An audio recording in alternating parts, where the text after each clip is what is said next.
করে, চগলখুরি করে, তার কথা আরেকজনের কাছে লাগিয়ে, ওর কথা আরেকজনের কাছে লাগিয়ে, এই যে সমাজে গিরিঙ্গি লাগালেন আপনি, এই যে সামাজিক ভারসাম্য রক্ষা করলেন, আপনার সব ইবাদতগুলো আল্লাহ ভাগ করে ওদের আমলনামায় তুলে দিয়েছে।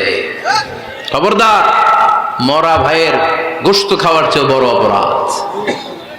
এই দেশে হালাল সিস্টেমে অনেকে গীবত করে এইভাবে, আমি আপনাদেরকে দেখাই।